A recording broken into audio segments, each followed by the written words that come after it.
Okay, this is Stu, and we're back with Dr. Korde. Welcome Hi. again. Thank you. And this is part of our little series looking and exploring Ayurveda because there's such an interest, not only in India, obviously, but also in the West now adopting some of these practices because it's really the sister science of yoga. So it's really right on our doorstep. So I thought I'd ask Dr. Korde about, first of all, the relationship between yoga and Ayurveda. How do the two sort of sit together? Well, yoga was formed as a separate science at the same time when Ayurveda came into existence. As such, yeah. Though Ayurveda was set in before that, after that yoga has come in because it has come out of practice quite a lot. Right. The relationship between the two sciences is like body-mind relationship, Mm-hmm. which you cannot separate from each other. Yeah, but it doesn't have its singular existence. Right. Neither can the body live by itself, nor can the mind live by itself. So both have to be integrated together to get the fullest of the life. So those people that are practicing one or the other, Yeah, then they're not maximizing they their are not potential. they are not maximizing their attention on it. Yes. Right. Yeah. And so of course there's many styles of yoga, some much more physical than others. Yes. And does it matter what style of yoga you're practicing, either constitution wise or just globally as far as thinking of Ayurveda's view on the physical yoga practice? First of all, it is all dependent on your physical body, Right. what you choose to practice and what you can tolerate. The moment you cannot tolerate a particular form of yoga, you move on to the next form of it and then try that out and follow it out. And so by tolerate, do you mean just find it difficult or that it has It some is- adverse effect on you? Yes, it is not that you will find it difficult only, but it will also show some adverse effects if not done properly. Right. Everything has to be practiced within a measure. If you go overboard a little bit, Yeah. then that's when you will see the consequences of it. Right. Otherwise, if you practice any form of yoga within the measure ascribed to your body constitution, Yeah. then you will derive the maximum benefits out of it. So when we're thinking of, say, we could go to, maybe we have the two extremes of the ends of the scale. We've got like a yin style practice, which is very passive, very slow, shall we Yes. say. And then at the other end, maybe the Ashtanga Vinyasa, which is Yes. very dynamic, lots of Yes. jumping around, Yes. lots of strength and physical stuff. Yes. So if we're thinking of our own personal constitutions, first of all, do we need to challenge, if say let's say I'm a Kapha type, Yes. would there be a certain type of yoga that would suit me better, or should I be challenging my constitution with a type that doesn't fit, or how does it work? Yeah. I would ideally say you don't challenge a situation. Right. You adapt to the situation in Right. such a way that slowly you turn your body with practice towards the desired result that you would like to achieve practicing the yoga. Right. It is a balance that you maintain between the yin type and the physically vigorous kind. Right. Yeah, you need the physically vigorous kind because you are kapha, so that your body gets more active because of that. Yeah, and it burns some of that yeah. waiting fat that wants Yes, to. yes, but the yin type is required Yeah. to keep you mentally elevated and calm. I have Right. used the two terms, mentally elevated Yes. and yet calm. Yes. Yeah? Okay. So then on the other side, at the opposite end of the scale, or Pitta or Vata, they want out of their practice. They're already quite stimulated, Yes. aren't they, mentally Yes. and physically? So do they need a more of a calmer type of practice? They need more of a calmer type of practice. So the best form I would advise for them would be the sun salutations, which they do, and Right. have a set of that done, and then sit in a meditative pose, and So not too much jumping around. not too and- much jumping around is required because they are Okay. already heated up and already burnt. Okay. Yeah. And when we see, because thinking of what we see in the Ashtanga is a lot of lean bodies, Mhm. very minimal fat, because it is so fiery, Mhm. which tends to you to think towards the more Vata Pitta type of person. There also tend to be people that are professional people seem to be attracted to it. A-type personalities seem to be attracted to it because it is challenging, it's strenuous. But is that really the right type of thing for them to be doing, even though they're attracted to it because they maybe recognize certain traits in themselves within the practice? But is that going to support their body? What is required constantly is perseverance in the field, whichever you are practicing. Right. Yeah. The first aim is to prepare your body for the old age. Youth is a very short phase of life. The energy that you have in youth cannot be carried on throughout your lifetime. So it's basically the practice of yoga is to prepare your body towards towards times wherein you will not be able to gather much energy within your Right. body. So if you've understood this part of it and recognized this, then you wouldn't be doing things over. So you could be doing way too much that may cause detriment later on. Yeah, which will be Is that- detrimental later on for the physical body. Right, right. Yeah. And so can you practice, I'm thinking of myself now and how my own maybe constitution is reflected in the practice. So Yeah. I practice Ashtanga like Yes. everybody here. Yeah. But my breath is very slow, Mhm. and I move very slowly, and I stay in things a long time, Yes. rather than cycle through very quickly, which Yes. some other people do. Yes. So am I then playing to my constitution that my overall nature is relatively sluggish, shall we say, and I could do with speeding it all up? Or am I using something that would maybe be too vigorous for me otherwise and slowing it down to suit my own type? Am I sort of clear in what I'm trying to say? Yes, absolutely. If we realize what is the difference between yoga and the other forms of exercises that are existing today, Right, yes. then we will get a clearer picture of Let's what start we with do. that. Yeah. Hmm.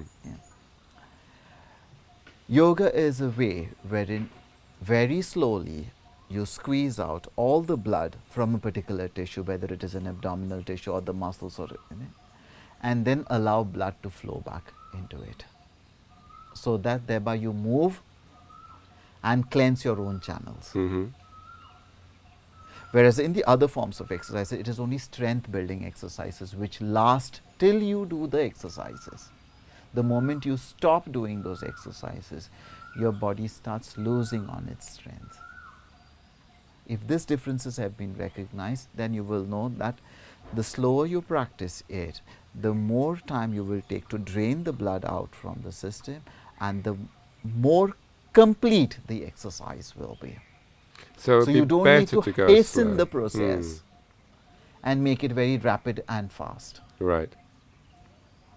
So it'd be better to go slow. Yes. Yeah. It is better to go slow for everyone, Right. whether you're a Kapha type of personality, a Vata type of personality, or a Pitta type of personality. Yeah.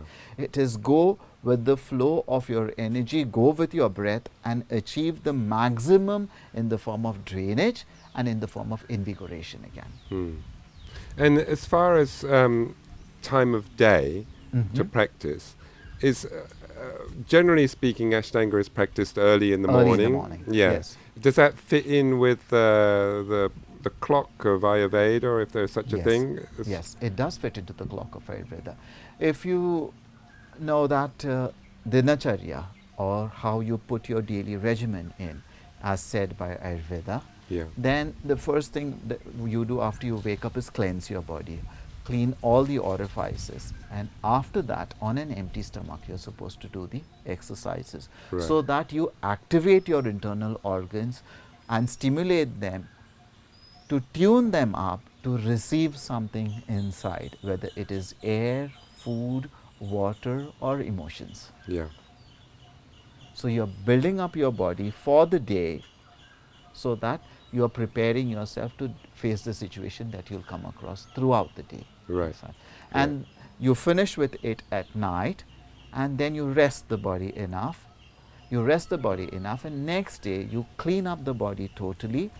You clean up your bowels, you clean up your urinary tract, you clean up your oral orifice, you clean up your eyes and your ears and your nose, and after that you go back again to derive the maximum energy out of your own body. So you start again. Then you start again. And so I quite like a little sleep in the afternoon, or siesta, shall we say. That doesn't really fit in well with Ayurveda, does it? Is it Does it mess up with your No, your it balance? doesn't mess up with the balance. You have to know the seasons when you can do it, Right. and know the seasons when you're not allowed to do it. Okay. On a hot summery day like this, Yeah. you're allowed a siesta so that you can recoup your energies. Okay. back. Okay. But on a rainy day when it's already damp outside, Yeah. you will be accumulating more dampness in your body. So then with So on a wintry day as well, there's Yep. a lot of damp outside and it's cold outside, you will be accumulating more dampness in your body. so then avoid it in those cold. Avoid it in those times. But when it's cold and dark outside mid-afternoon, isn't it nice to have a little nap? No, it isn't not. It isn't nice to have a nap in that time. Yeah. Okay. The moment you put your body to rest, it is not working anymore. Right. So you're resting it, and when you're resting, you're accumulating. Okay. So kapha, or the mucus, or the watery content of the body, increases when you sleep. Right. You will always realize that, like in the morning, even though you're not having a catarrh or not having cold, you will see that there is mucousy secretions any part of the country Yeah. you live in or any part of the world you live in. That is because there are secretions which are accumulated overnight, which you need to throw out the next day morning. Right. Or you will see your tongue and the oral cavity is coated up. Okay. That is again accumulation at that place. And so we're going to have a little talk about cleansing in a Yes. minute, but maybe we'll keep that. Yeah. We'll keep that separate. Yeah. I have quite a few people write to me and say, I really love the practice. I really love Ashtanga, but I find that if I practice more than say 3 times a week, and generally we're prescribing sort of 5-6 times a week, then I feel exhausted, I feel drained, and I feel I can't do anything else. So what are they doing to themselves that's putting them in the situation where they feel that the physical practice is not supporting them as That a means person? they're overdoing it. They're doing too much. They're doing too much. Yeah. They're doing too much. You said 6 days a week, and I would say 7 days a week. Right. So you would say practice the physical practice of yoga 7 days a week. Okay. Yeah. So that's cool. Yeah. And so at the same intensity or change the intensity? Change the intensities according Right. to the need of the body. Right. Yeah. Okay. But you have to always build it up. It cannot be done overnight. Yeah. It is the constant perseverance and practice that builds up the strength. It's not like a capsule which you can take in today and say, okay, I'm strong ready enough. to go. Yeah, ready to go. But you don't feel that the body needs a day of recovery or that by practicing, because 7 days a week means every day of the month and every day of the year and every day of 10 years. The body doesn't need a break to actually recover from what you've been doing on the days before? If the body needs food every day, Right. yoga is also an essential part of your living every day. Right. Okay. That's good. It so happens that I tend to practice almost every day quite a bit, so that sort of fits. Now I have something to back it up with. Yeah. So that's quite good. Okay, so it can become a little bit addictive also, the physical pursuance of, shall we say, strength or exercise, or is there a limit to what we should be, how we should be using our body? Yeah, so the postures get more and more difficult as we go through the series, Yes. more and more demanding on the Yes. body. Yes. Is it a good thing for all the different body types to see themselves progressing through the different Ashtanga series, or is it, what's your view on where we should be going Yeah, to? you can always mark your line and say, I can do up till this much, and this much is enough for me. Yeah. Just it's like your stomach. You can eat a certain quantum of food, and you can decide for yourself that now my stomach is full and I don't need more than this. Yeah. Similarly with the exercise, the easiest technique which Ayurveda has prescribed is you slow down on exercise once you start perspiring under your arms. Okay. So in this Yes. weather, we'd probably just walk through the door and Yeah. turn around and go back out again. Yeah, but it's not now. But when you start your exercises in the morning, I'm sure it's not going to be the same situation. Yeah, although it's Yeah. pretty warm. Yeah, Yeah, okay. yeah, So when you start perspiring under the arms, Yes, when you Then- start perspiring under the arms, that's Yeah. when that's your physical limit. You can just go a little above that Yeah. to derive a little more Okay. strength out of it, and then you go down. Okay. Slow. So I would say that generally speaking, at this time of year, that everybody in the Shala is covered in sweat by the Yes. time they've finished. Yes. So are they doing way too much? if it's a training program, they're allowed to do way too much because this is the only time they can learn it. Yeah. Yeah. But when you practice, you have to make your own. You have to draw your own line. In the sand. Yeah. Yeah. Yeah. So that's interesting because a lot of people will be out there saying, well, that's the case every day I practice. I'm like that. Yes. Yeah. And so it's about not using up too much of your vital energy that you won't have then later in life. Yes. So just doing the right amount. Yeah. Just like each one is born with chi, a certain quantum of energy, which we have to utilize till the end of our lives. Yeah. Yeah. I mean, you do see it sometimes in long-distance runners and things like that, that they look drawn. They age very fast. After a certain period of time. Or maybe some professional sports players, footballers and that sort of thing. You're perfectly correct with that, But generally speaking, yoga people, although it can be quite physical, unless they've lost too much weight, actually have quite a youthful look. I think it almost takes years off.